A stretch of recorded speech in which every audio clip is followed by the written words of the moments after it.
Atos capítulo 6. Hoje a gente segue. Nós estamos numa série, A Igreja em Marcha, baseada no livro de Atos, né? Estudando sistematicamente. E hoje, falando em igreja, nossa escola bíblica foi uma bênção. Nós entendemos o que é a igreja do Senhor Jesus, lemos o texto de Efésios, e o texto de Efésios diz que nós éramos estrangeiros, mas agora nós não somos mais. Sabe por quê, Pedro? Agora nós temos família, nós temos pai e nós temos família, é a família de Deus. Uma das coisas mais lindas que o Evangelho faz conosco é que nós andávamos errantes, nós andávamos sem rumo, sem direção, mas quando nós conhecemos a Jesus, o que aconteceu conosco, irmã Yuleides? Primeira coisa, nós ganhamos um pai, porque nós nos tornamos filhos de Deus através de Cristo Jesus. E agora eu posso dizer assim, pai, olha que palavra doce, papai. E aí ele me ouve, ele me ensina, ele fala comigo através da palavra. E o papai, irmã Shirley, nos deu de presente agora uma família. Qual é a família? A família de Deus. E agora diz Paulo, escrevendo à igreja em Éfeso, nós somos concidadãos dos santos. Nós que estávamos distantes, agora somos edificados no fundamento dos apóstolos. Na igreja a qual a pedra principal, a pedra de esquina é Cristo. Ele é a base. E assim nós temos caminhado, né? E eu queria que você abrisse a sua Bíblia. Semana passada, pastor Aguinaldo nos deu uma aula abençoadora aqui, nos versos de 1 até o 7. E aí, se você notar, nós poderíamos passar aqui só na história de Estevão, pelo menos uns 5 domingos, mas como a gente está caminhando, hoje a gente vai do 8 até o 15, em especial, nós vamos avançar um pouco mais, do 8 ao 15, mas em especial, nós queremos conhecer um pouco da história de Estevão, entender um pouco mais o que ele pode nos ensinar através da vida de Estevão. Mas eu queria fazer uma pergunta para você hoje. Começar com uma pergunta. Quem foi a pessoa, Márcio, que mais te influenciou na vida? Diogo, se você pudesse contar, quem mais influenciou a sua vida? Quem foi esta pessoa? Eu queria que você contasse agora para quem está do seu lado aí. Quem foi a pessoa que mais influenciou a sua vida? Quem influenciou a vida? Pode contar para quem está perto aí, quem está próximo de você. Pode contar para essa pessoa. Lembra aí, quem foi? Alguém que você lembra assim, que você conta a história dessa pessoa e fala assim, olha, fulano me influenciou muito. Conta para ela. E conta também para ela por que ela te influenciou. Talvez você pode estar dentro do lado aí de quem mais te influenciou. Talvez pode ser sua mãe, pode ser o seu pai, alguém da sua família. Mas quem é que mais te influenciou? Conta aí para quem está perto de você. Gui, conta aí para o Cauã aí, cara, ó, para o Miguel. Fala aí para os dois aí, quem mais te influenciou, né? Quem foi, Rafael, que mais te influenciou? Se você pudesse resumir numa palavra. Eu sei que tem muitas pessoas que nos influenciaram na nossa vida, né, irmã Marisete? A gente pode fazer uma lista grande assim, mas dentre as muitas pessoas, quem foi, irmã Renata, que mais te influenciou? Quando você olha assim nessa jornada, quem foi a pessoa que mais influenciou, Frank, a sua vida? Se você pudesse resumir em um nome, qual nome seria, Jetro? Qual nome seria, Elaine? Quem mais me influenciou, Shirley? Se a gente pudesse resumir no nome de uma pessoa, quem seria essa pessoa? Eu poderia falar, talvez por ter sido criado no Evangelho, dizer o nome de muitas pessoas. Mas na minha vida, e eu fiquei durante esse momento, enquanto preparava a mensagem, João, pensando quem foi quem mais influenciou a minha vida. E eu creio que foi o meu pai. Na minha história, talvez a minha forma de ser, de agir, e muitas vezes no meu dia, muitas coisas que eu faço, muitas coisas que eu ensino os meus filhos, muita coisa como a minha forma de agir, de ser, tem hora que eu me pego assim, igualzinho o papai. Mas como parece? Lá em Minas Gerais, irmãos, nós temos um ditado que diz assim, o cavaco não cai longe do toco. Né? É mais ou menos assim, filho de peixe, peixinho. É essa linha, né? Mas mineiro tem umas histórias, o cavaco não cai longe do toco. Goiano também tem esse ditado. Eu me vejo muitas vezes parecido com o papai. Eu queria ter a paciência dele, pouco mais. Papai é alguém bem tranquilo. Uma das coisas que eu acho que para mim mexe muito era a ligação dele conosco, com os filhos, né? Mesmo com todas as lutas, com tudo aquilo que ele sempre enfrentou, o desafio, mas era alguém muito ligado a nós. Papai, ele tem uma capacidade, nós somos 8 filhos, então é muito menino, né? Mas ele sabe praticamente o que cada um gosta. E hoje está tudo marmanjo, mas ele sabe que se aquele vai lá, ele faz questão de comprar aquilo que aquele gosta para cuidar. Interessante isso, né? Essa característica, cada um de um jeito, cada um de uma forma. Então eu fiquei pensando, quem seria a pessoa com quem eu mais me identifico, que mais me influenciou? E a frase que eu mais falo para os meus meninos, eu aprendi com o papai. Talvez dentre uma das que eu mais falo é assim: meu filho, quem não guarda o que tem, fica sem. Papai sempre diz isso para a gente. Papai sempre nos ensinou a economizar. Mineiro não podia ser diferente, né? Mineiro, né, Antônio? Né, pastor Antônio? Ó, meu filho, quem não guarda o que tem, fica sem. Quem não guarda o que tem, fica sem. É tanto que uma das manias que eu herdei do papai foi guardar parafuso velho, porca velha, tudo isso. Mas, irmãos, homem que se preze tem que ter uma caixa assim. Tá bom? Uma caixa de parafuso. Já quero dizer às meninas, minha filha, se você vai casar, pergunta se ele tem uma caixa de ferramenta. Se ele não tiver uma caixa de ferramenta, olha, a coisa é séria, tá bom? Então aí, rapaziada, ó, já arruma uma caixa de ferramenta, porque se ele não tem uma caixa de ferramenta, se ele não sabe trocar uma resistência de chuveiro, vai te dar trabalho. Então, isso é sério, Giovana, essa coisa é séria. O exemplo, e hoje quando nós falamos em Atos capítulo 6, Estevão é um cristão exemplar. Conta-se uma história que numa cidade tinha chegado frio. E sabe aquela época assim, daquele frio de rachar? Tem lugar que é assim, é quente, quente, quente. E talvez por ser tão quente, qualquer coisinha que baixa, fica muito frio. Eu me lembro que eu estava, falar do Piauí agora, Márcia. Eu estava em Curitiba, aí estava com um amigo meu que tinha vindo de Teresina, e aí estava 22 graus, ele não estava aguentando, porque ele está acostumado com 37, 38, então tinha baixado demais, estava muito frio. E olha, é bom sentir frio, terrível, né? Quando a gente está com muito frio, e tinha chegado o inverno, e naquela cidade, tinha uma loja que vendia muitas roupas, aqueles cobertores bonitos assim, como é que é o nome, querida?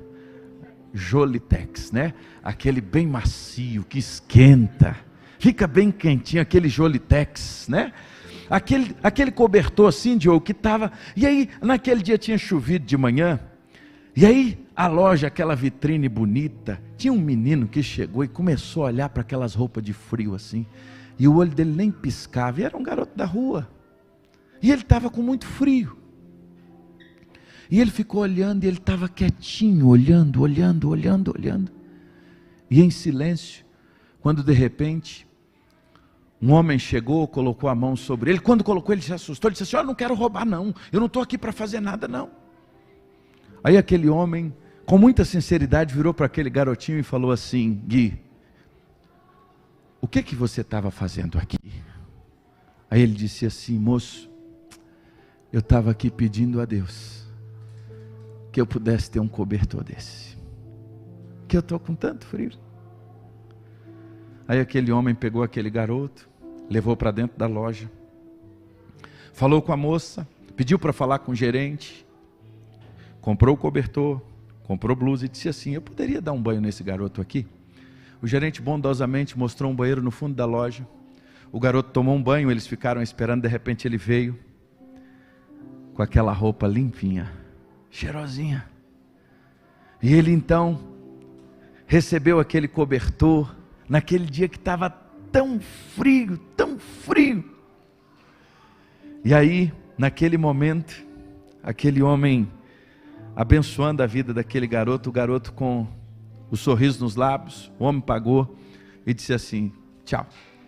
Ia saindo. Aí aquele garoto virou rapidamente e falou assim, moço, o senhor é Deus? E aquele homem, sem entender, voltou e começou a falar com o garoto. Ele disse assim, não, eu não sou Deus. Mas Deus tem me abençoado.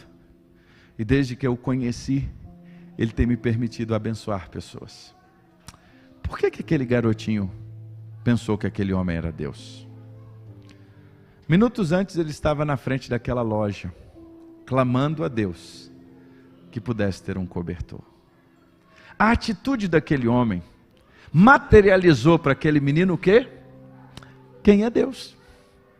O exemplo daquele homem tornou para aquele garotinho que Deus é real, que Deus se manifesta, que Deus fala ao nosso coração. E aí uma coisa, quando a gente olha para Estevão, olha para nós, e a gente vai pensar um pouco sobre isso hoje, é que a nossa vida, o nosso exemplo, pode materializar para muitas pessoas que estão ao nosso redor, quem é Deus? A nossa vida, o nosso dia a dia, pode materializar para quem está perto de nós, quem é Jesus? E a pergunta que a gente faz hoje, quando nós vamos olhar para a vida de Estevão é, com quem nós somos parecidos? Com quem nós parecemos? Com quem a nossa influência tem parecido? Se você está com a sua Bíblia aberta, eu quero ler um versículo. Atos capítulo 6, verso 8. Diz assim, Estevão, cheio de graça e de poder, fazia prodígios e grandes sinais entre o povo. Vamos ler juntos mais uma vez? Estevão, cheio de graça e poder, fazia prodígios e grandes sinais entre o povo. Quando nós nos deparamos com a história de Estevão, e o texto que nós estudamos na semana passada nos fala sobre a nomeação dos diáconos e aquele que abre a lista de homens cheio do Espírito Santo, cheio de sabedoria para ser encarregado do serviço do Senhor. A lista é aberta com a vida de Estevão. Estevão abre a lista daqueles nomes que nos foram apresentados, os 12 convocados à comunidade dos discípulos.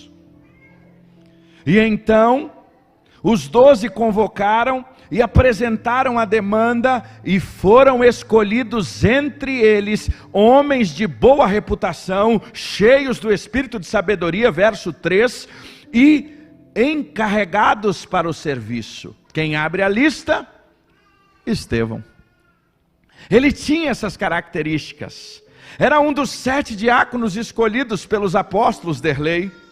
Ele viveu, meus irmãos, de forma extraordinária. Não só viveu de forma extraordinária, mas morreu de forma significativa e de modo exemplar. É interessante que, estudando a vida de Estevão, nós vamos notar que ele não se limita apenas a servir à mesa, mas ele se torna um ganhador de almas, um testemunha, um homem que através dele Cristo operou milagres. E esse testemunho de vida de Estevão foi tão forte, a sua vida, o seu relacionamento com Cristo foi tão forte, que a sua vida começou a incomodar as pessoas que estavam ao seu redor. Porque a jornada é assim, quanto mais parecidos nós vamos nos tornando com Cristo, mais muitas vezes pessoas que estão ao nosso redor acabam sendo incomodadas com o testemunho de Jesus nas nossas vidas. E diante dessa circunstância, o que acontece? Diz a palavra de Deus, verso 9, se você está com a sua Bíblia aberta, eu gostaria que você pudesse acompanhar, que alguns que eram da sinagoga chamada dos libertos, que na verdade de libertos eles não tinham nada, eles eram verdadeiramente oprimidos pela religião, pelos costumes. E esses que eram da sinagoga dos libertos, diz a palavra de Deus, dos sirineus, dos alexandrinos, da Cilícia, da província, da Ásia, eles se levantaram e começaram a discutir com quem? Com Estevão. Mas diz o versículo seguinte, que nessas discussões, eles não podiam resistir, por quê? Porque Estevão era cheio de sabedoria. Eu acho tão interessante quando a Bíblia faz questão de definir sabedoria e conhecimento. Aqui não diz que Estevão era cheio de conhecimento. Tem gente que é cheio de conhecimento e não tem sabedoria alguma, só tem conhecimento e nada mais. Mas aqui nós temos uma pessoa que é cheia de sabedoria, meus irmãos, e não podiam resistir, porque ele falava pelo Espírito Santo. Então o que acontece? Aqueles que eram da sinagoga dos libertos, que libertos não tinha de nada, subornam algumas pessoas para mentir contra Estevão. E mentir de maneira tal que Estevão seria julgado, e a palavra de Deus vai nos mostrar isso. Eles então subornaram homens que puderam proferir blasfêmias contra Moisés, aliás, contra Estevão, dizendo que ele estava falando contra Moisés e contra Deus. E eles não apenas subornaram estas pessoas, mas atiçaram o povo. É interessante, a gente vai ver isso daqui a pouco, que a vida de Estevão, Dalma, ela se parecia tanto com Jesus, que até o modus operandi da sua morte é semelhante. Suborno e atiçar o povo para ir contra ele. Resultado disso, o julgamento. Nesse momento que eles subornam, as pessoas começam a dizer que Estevão estava blasfemando. E este homem não para de falar contra o lugar santo, a respeito de Jesus, fala sobre Moisés. E na verdade, se depois você puder ler, e nós não faremos isso agora, Estevão faz um discurso, o capítulo 7 inteiro é o discurso de Estevão. E o discurso de Estevão se resume em 3 coisas. Primeira delas, Estevão mostra de maneira clara a história de Israel e a ação de Deus no mundo. Ele começa desde lá de trás. Ele vai mostrando a história de Israel e como Deus estava agindo no mundo. Aí depois ele passa no seu discurso a mostrar que Deus era adorado pelas pessoas antes da existência do templo. E é isso que deixou eles incomodados. Porque Estevão vai mostrar que a adoração ao Deus Todo-Poderoso, ela existia antes do templo, e de fato existia.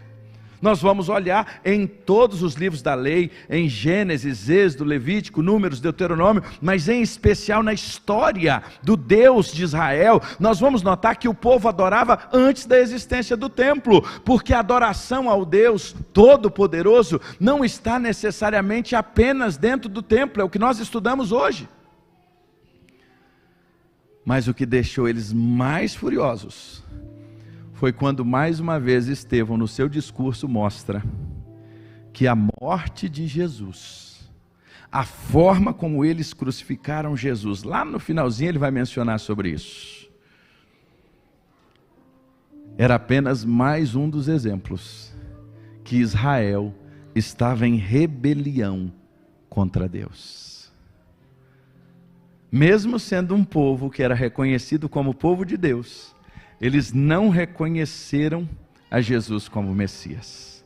É tanto que, se você notar na sua Bíblia, quando chega a partir do verso 55, o texto 7:55, o texto vai nos dizer que quando eles ouvem, a partir do 54, eles ouviram Estevão mostrar tudo isso, o coração deles ficaram com raiva, a ponto de ranger os dentes contra ele. Literalmente literalmente rangendo os dentes contra Estevão, mas Estevão estava cheio do Espírito Santo de Deus, diz a palavra do Senhor, e ele, cheio do Espírito de Deus, ele olha para os céus e começa a glorificar a Deus e a Jesus, e ele adora ao Senhor, e ele, adorando ao Senhor ali, ele tem uma visão, ele vê a Deus, ele vê a Jesus, e então ele vira e diz, verso 56, eis que vejo os céus abertos, e o Filho do Homem em pé à direita de Deus. Olha o que acontece, verso 57, o povo, instigado pelos doutores da lei, instigado por aqueles que eram lá da sinagoga dos libertos, que de libertos não tinham nada, gritaram bem alto, taparam os ouvidos e unânimes avançaram contra ele, e o expulsaram da cidade, e o apedrejaram. As testemunhas deixaram as capas deles ao pé de um jovem chamado Saulo, e enquanto o apedrejavam, olha o que Estevão estava fazendo. Estevão estava sendo apedrejado, e enquanto Estevão estava sendo apedrejado, ele orou dizendo, Senhor Jesus, recebe o meu espírito. E ajoelhando gritou bem alto, Senhor, não os condene por causa deste pecado. Estevão não se defende, Estevão não grita por socorro, Estevão não levanta e diz, venham aqui os demais discípulos e me ajudem. Ele, pelo contrário, ele torna a oportunidade para tornar o nome de Jesus conhecido. E aí uma coisa me chama a atenção, nós podemos resumir que Estevão amava a Jesus acima de todas as coisas, e o seu amor foi tão grande, que isso foi demonstrado no dia a dia, amando pessoas, servindo pessoas, cuidando uns dos outros, e literalmente o amor foi demonstrado na hora que ele precisava mais demonstrar. É por isso que a palavra testemunha, de Atos capítulo 1, verso 8, a tradução dela tem relação, sabe com o quê? Com martírio. Ser testemunha é estar disposto a dar a sua própria vida por causa do nome de Jesus. Por isso que o Senhor Jesus disse em Atos 1:8, e recebereis poder ao descer sobre vós, e ser-me-eis o quê? Testemunhas, tanto em Jerusalém, Judeia, Samaria, até os confins da terra. Aqui, cheio do Espírito Santo, Estevão é o que? Testemunha, a ponto de levar e perder a sua própria vida apedrejado. Por quê? Porque ele, cheio de Deus, ele testemunhou que Cristo estava vivo. Estevão foi um grande servo, um grande mensageiro, um grande homem que amou a Deus sobre todas as coisas. O Sinédrio não pôde suportar, só tinha um jeito de acabar com ele, pedra no homem, pedra no homem, vamos matar esse homem, e mataram Estevão.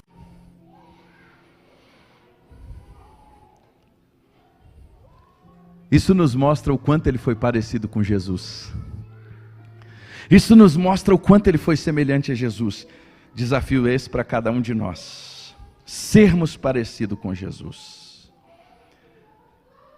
A pergunta que eu quero responder hoje com vocês, juntos: quais são os exemplos de Estevão? À luz de toda essa história, e principalmente do capítulo 6, ali nos versos finais do capítulo 6, como nós podemos enxergar e aprender com essa história?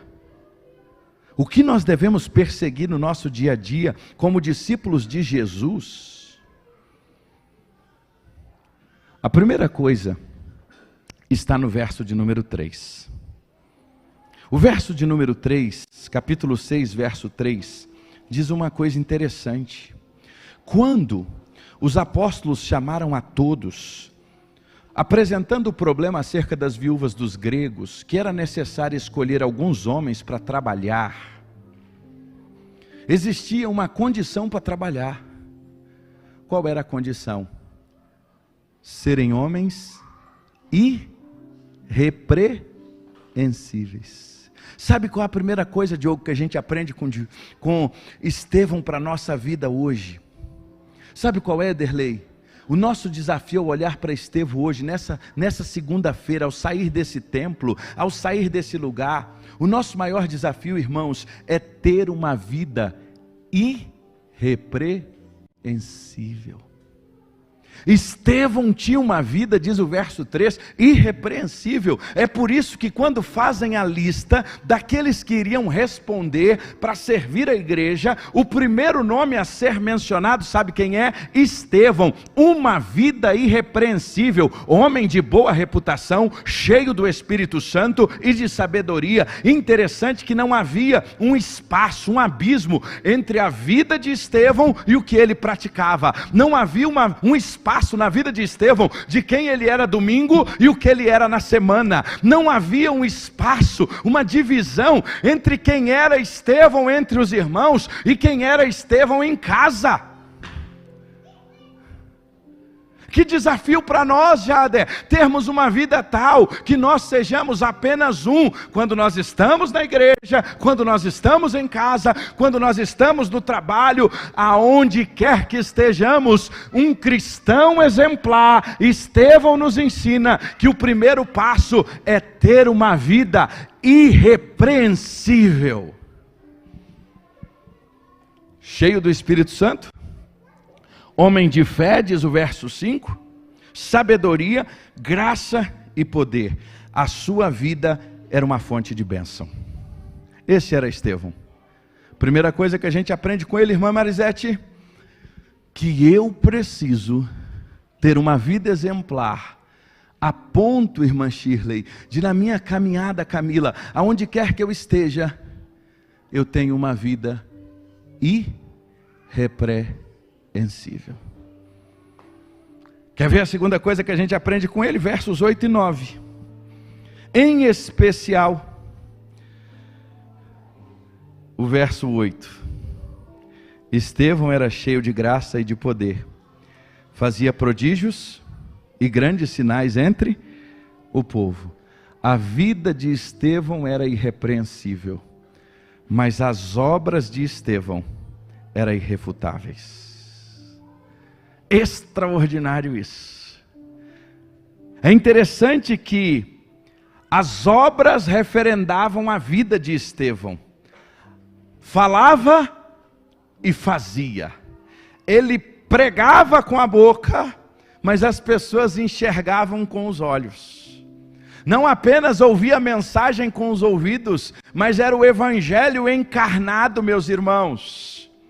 Porque o maior desafio que nós temos, principalmente a nossa geração, é entender que o evangelho não é apenas para ser pregado, o evangelho é para ser vivido.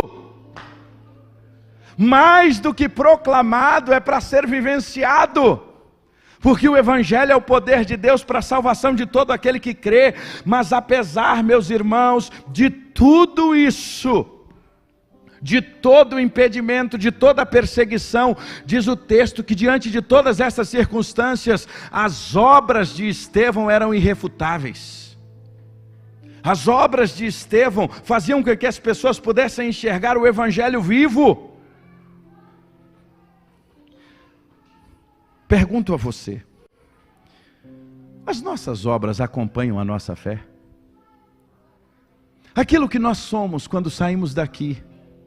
Porque eu gosto sempre de dizer que ser igreja, aqui entre nós, domingão à noite, é muito tranquilo. Lá no PGM todo mundo se conhece, é uma maravilha, com a garrafa de café então, que coisa maravilhosa. Sexta-feira tinha até pão de queijo. E aquela peta que o pastor Antônio faz então, aquela redonda assim, ó, parece uma roda de trator grandona assim, que é uma maravilha. Enquanto a gente está ali é maravilhoso, mas e quando a gente sai dali, irmãos? A grande questão não é quando nós estamos aqui, a grande questão é quando nós avançamos dessa porta para fora. O que a Bíblia está dizendo que Estevão lá fora, as suas obras eram obras tão preciosas diante de Deus, que as suas obras eram irrefutáveis, ninguém tinha o que te falar dele, ninguém tinha o que mencionar. Aí a gente traz isso para a prática. Se seu pastor chegar lá no seu trabalho, eu posso perguntar quem é você? Com sinceridade. Se eu chegar lá, junto com seus amigos e falar assim, olha, você conhece fulano de tal aqui? Ele é um irmão lá da igreja. Será se alguém vai falar assim, rapaz, ele é uma bênção. Que bom, o senhor é o pastor dele, que alegria. Bom saber, essa pessoa tem sido uma bênção. Mas é duro às vezes quando a gente ouve assim, uai, fulano é crente? Eu nem sabia. Ó, pastor, o senhor tem que trabalhar mais, porque esse camarada aqui está dando trabalho para nós, hein? Isso são o quê? Obras refutáveis. Irmãos, o evangelho é para ser vivido, é quando ninguém nos vê. O evangelho não é apenas quando a gente posta a nossa devocional no Insta. O nosso evangelho não é para ser vivido apenas quando a gente compartilha um versículo bonito. O nosso evangelho, irmãos, é para ser vivido, é quando as circunstâncias vão todas ao contrário, e a gente ouve coisas que nós não deveríamos ouvir, somos afrontados de maneiras que nós não deveríamos ser afrontados, e as nossas obras precisam testemunhar de quem nós somos.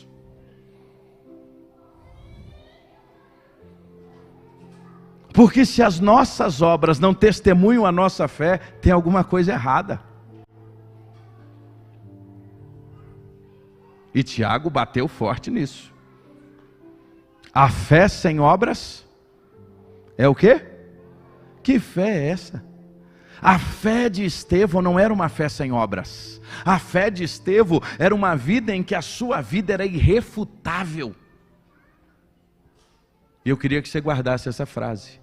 O evangelho não é apenas para ser pregado, o evangelho é para ser vivido. Primeira coisa, uma vida irrepreensível, obras irrefutáveis. Agora tinha uma terceira coisa extraordinária, 6, 10 a 14. Mas em especial o verso 10 diz assim, mas eles não podiam resistir o quê? A sabedoria e ao Espírito pelo qual ele... As palavras de Estevão eram o quê? Irresistíveis. Uau, Everson! As palavras de Estevão, as pessoas não podiam resistir à palavra de sabedoria a qual Deus usava. Um homem cheio de fé, cheio do Espírito Santo, cheio da graça, cheio do poder de Deus. Um homem que era odiado pelo inferno, mas meus irmãos, usado por Deus, fazendo maravilhas entre os homens. Ele ganhou de fato a oposição de Satanás. Isso não foi diferente na vida de Estevão, mas eles não podiam resistir à sua palavra, porque a sua palavra era irresistível, havia virtude nos seus lábios. Uau! Irmãos, lá em casa, eu e a Samara, a gente tem algo conosco que a gente guarda há muito tempo. Tem algumas pessoas na nossa vida e na nossa caminhada, e que a gente vai conhecendo na jornada, que só de você bater o olho, você fala assim, eis ali um homem de Deus.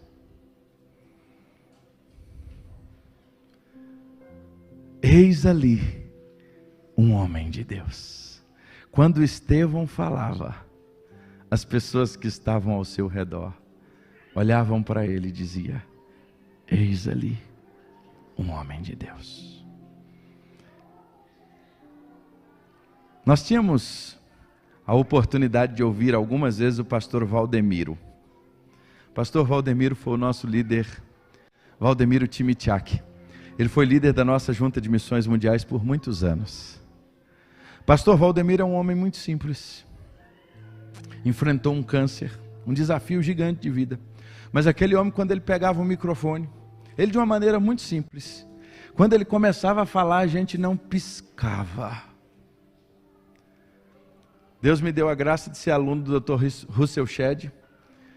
As aulas com o Dr. Russell Shedd, a gente ficava assim de um jeito que a gente não conseguia nem pensar. João, quando o Marcos Alexandre abria a boca, a gente dizia assim, nosso professor do Novo Testamento, né, João? Eis um homem de Deus, não tinha como. O doutor Marcos Alexandre, ele falava, a gente falava assim, meu pai. Nós temos um carinho muito especial pelo pastor Roberto Silvado.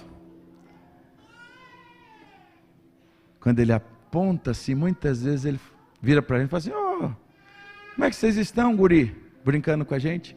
Mas o jeito que ele vem falando conosco, as palavras daquele homem são palavras, o quê? Palavras o quê? Irresistíveis.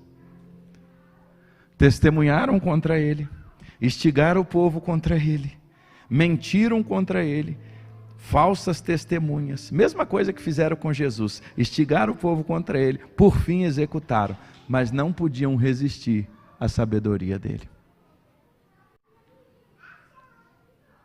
Irmãozinho, quando se abre a boca sai o quê? Que a grande questão aqui é essa. A grande questão das Escrituras para nós é compreendermos lá e pegarmos essa verdade para hoje. Quando a gente sair daqui, a pergunta que eu faço para você é: quando a gente abre a nossa boca, o que sai dos nossos lábios? Quantas vezes a nossa boca, ao contrário de abençoar, de trazer vida, está trazendo o quê? Maldição. Quantas vezes, ao contrário da nossa boca, abençoar filhos, pessoas que estão ao nosso redor, com palavras de ânimo, palavras de incentivo, palavras de sabedoria. Às vezes a gente até tem muito conhecimento, mas a gente é vazio de sabedoria. A única coisa que a gente tem é conhecimento e nada mais. Quando a gente fala, não sou muito fã da Joyce Meyer, mas ela tem um livro que eu gosto do título: Eu e a Minha Boca Grande. Quantas vezes nós e a nossa boca grande, ao contrário de abençoar, palavrões, chacotas, piadinhas indecentes, como nós somos conhecidos quando nós abrimos a nossa boca?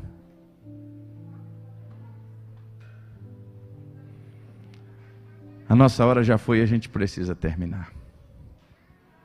Versículo 15. Todos que estavam sentados no sinédrio viram, e fitando os olhos no Estevão, viram o seu rosto como se fosse um rosto de quê? De anjo. Vida irrepreensível. Olha que interessante. Obras irrefutáveis, palavras irresistíveis, mas tem uma coisa em Estevão, e fecha aqui: uma paz inexplicável. Só tinha um jeito de dizer: ele parece um anjo. Olha o comentário. A Bíblia diz que Lucas, ele ouviu muitas pessoas para escrever o livro de Lucas, o Evangelho de Lucas e o livro de Atos. E eu fico imaginando que Lucas, sendo médico, uma das coisas que Lucas aprendeu a fazer com muita maestria foi um relatório. Lucas era alguém que sabia de maneira muito fácil chegar diante de alguém, examinar, entender o processo e descrever isso com maestria. Era alguém que estava acostumado a ouvir as pessoas. Diferente da nossa medicina atual, temos certeza que Lucas não tinha acesso a muitos das possibilidades que nós temos hoje, dos exames que nós temos hoje, das possibilidades que tem, irmão Márcio, em poder descrever e laudar.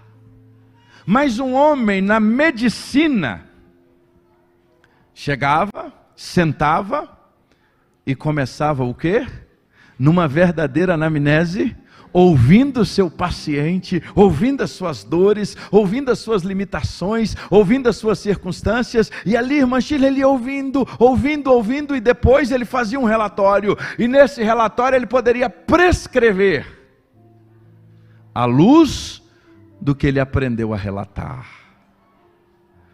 E aí, Pedro, eu imagino que quando ele foi escrever esse livro, quando ele chegou e ouvindo muitas pessoas, muitas vezes, Márcio, ele chegava e dizia assim: como é que foi aquele momento lá, do dia da morte de Estevão? Aí muitas pessoas deviam virar, dar-se e dizer assim: olha, nós vimos como um anjo. ele estava sendo apedrejado. As pedras iam sendo jogadas. E enquanto jogavam as pedras, ele tinha uma paz, que nós nunca vimos isso com ninguém. Ele permanecia em paz.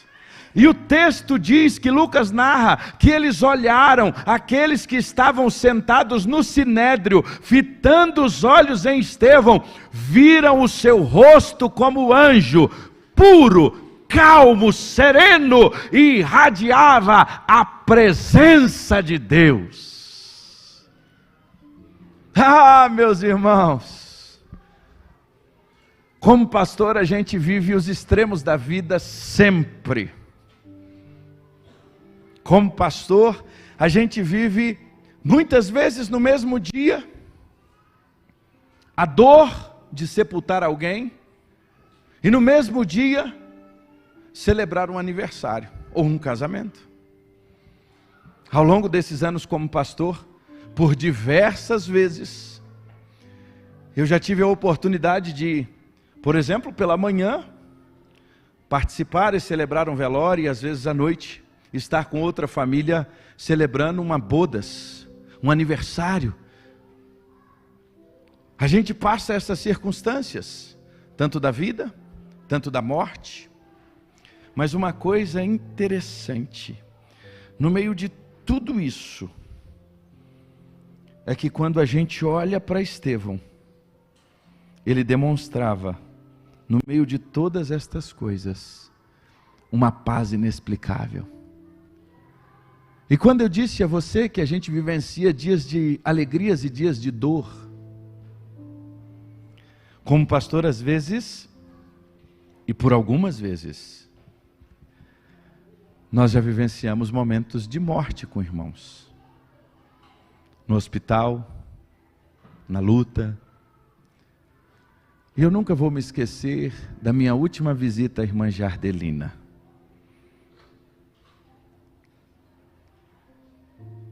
Mas Jardelina é uma irmã muito amada, que nós, quando estávamos pastoreando em Minas Gerais, Deus nos deu aquela mãe, piedosa, cheia do Espírito Santo e de sabedoria. Aquela mulher, quando ela abria a boca, irmã Shirley, a gente queria ficar sentado do lado dela, só para ficar ouvindo.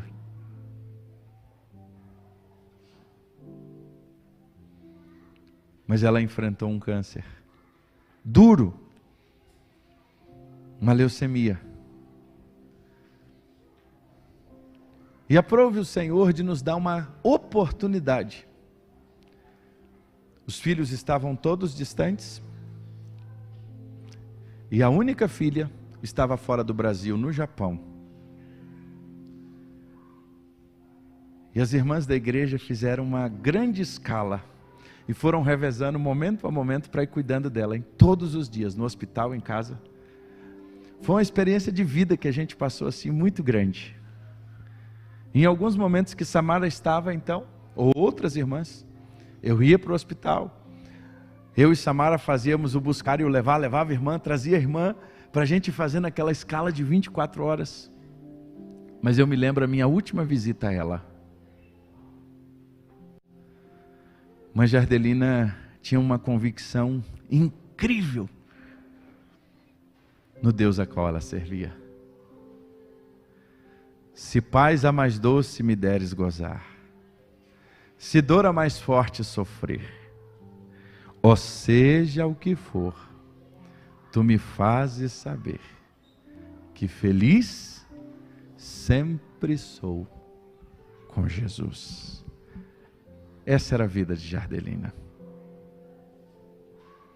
Há 2 meses atrás, nessa mesma igreja, tínhamos uma outra irmã muito amável, Antônia Rita de Jesus. Até no nome dela tinha Jesus. Faleceu com 89 anos. Me lembro que quando ela fez 70 anos, ela disse para nós assim: pastor, o senhor sabe que eu nunca tive uma festa de aniversário? Aí Samara fez um bolo grande, nós fizemos uma festa na igreja, grande para a irmã Antônia. Ela era mineira de Biquinhas. não se casou, guardou a vida para cuidar dos seus pais. Depois, então, ela já estava mais de idade, cuidou dos seus pais até a velhice. Disse: eu não vou casar mais não. Mas assim: pastor, eu casei com Jesus. E serviu a Jesus a vida inteira. Agora no final do ano, por algumas vezes, ligava e orava com ela. Estava enfrentando um câncer muito severo. Mas uma coisa me chamava a atenção: a paz que a irmã Antônia Rita tinha diante de toda aquela situação. Não dá para explicar. É por isso que a Bíblia diz que a paz de Cristo, ela excede todo o entendimento. Estevão tinha uma paz que excedia. Sabe por quê? Porque ele sabia em quem ele cria. Ele tinha uma experiência com Jesus. Eu quero te convidar a ficar de pé. Uma vida irrepreensível, obras irrefutáveis, palavras irresistíveis e uma paz inexplicável. Sabe de quê? De um homem que se encontrou com Jesus. Porque a nossa vida, quando nós encontramos com Jesus, ela nunca mais é do mesmo jeito. Eu não poderia terminar essa mensagem se não fazer um convite nesta noite. Você não gostaria de ter a mesma experiência de Estevão? Você não gostaria de ter uma experiência com Jesus de tal forma em que a sua vida seja irrepreensível, as suas obras sejam irrefutáveis, as palavras dos seus lábios sejam irresistíveis, mas mais do que isso, você desfrute de uma paz. Mas não é, Hamilton, uma paz que a gente encontra na farmácia, que se vendesse na farmácia era o mais vendido. Ah, irmão Márcio, se alguém descobrisse a fórmula para vender paz, seria o produto mais vendido de todos os tempos.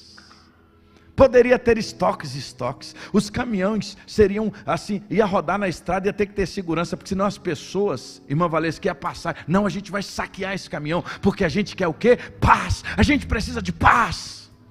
Paz não se vende. Sabe por quê?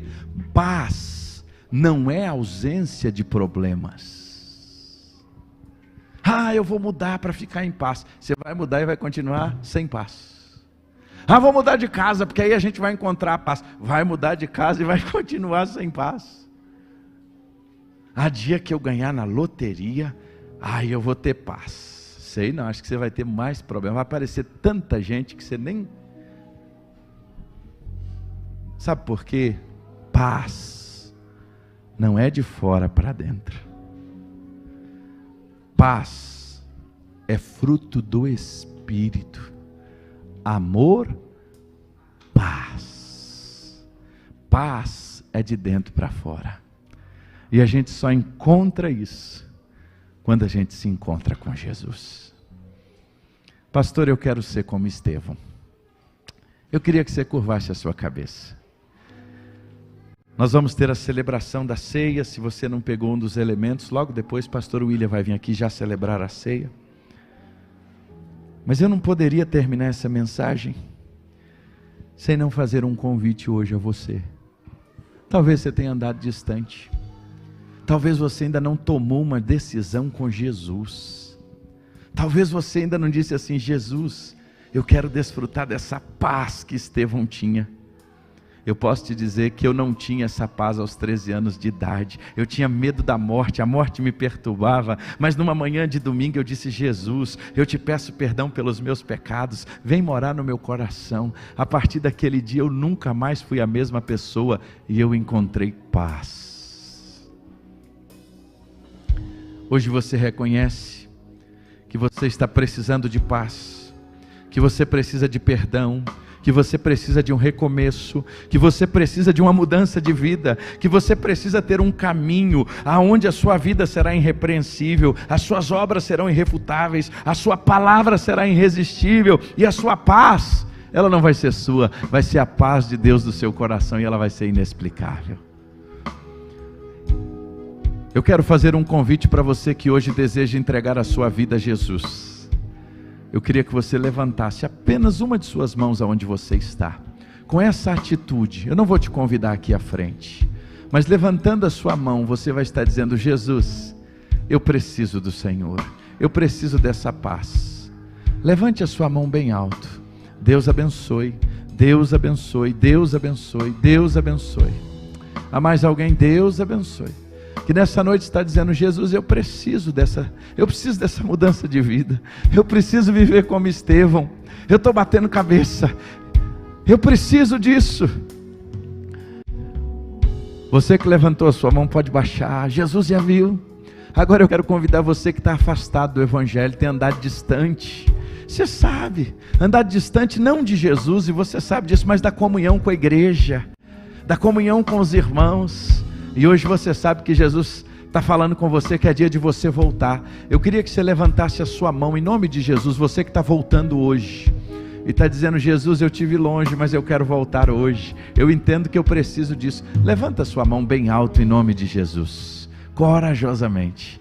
Há alguém que hoje quer voltar para Jesus, talvez esteve afastado do Evangelho, mas hoje quer tomar uma decisão de voltar para a casa do Pai. Se alguém, levanta a sua mão.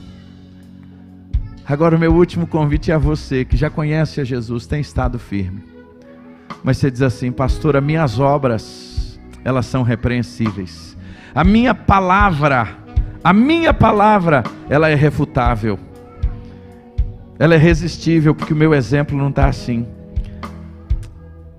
e eu preciso de mudar a minha vida. Como um discípulo de Jesus, eu quero ser como Estevão. Eu queria que você levantasse a sua mão. E hoje você vai orar dizendo assim: Jesus, eu preciso de mudança. Eu preciso de mudança, Jesus. Eu preciso de mudança. Eu preciso ser mais parecido com o Senhor. Eu preciso estar mais perto de Ti. Eu preciso estar mais próximo do Senhor. Eu preciso estar junto com o Senhor. Pai, nós te agradecemos pela Tua palavra que é viva e eficaz, mais cortante que uma espada de 2 gumes, que penetra, Deus, no íntimo mais profundo da nossa vida, lá, ó Deus, onde só o Senhor pode chegar. O Senhor sabe que vidas nessa noite hoje tomaram uma decisão com o Senhor, aleluia. Vidas hoje estão dizendo: Pai, eu entrego a minha vida ao Senhor. Vidas hoje estão se reconciliando. Vidas hoje estão dizendo: Pai, eu preciso de mudança, eu quero ser parecido com Estevão.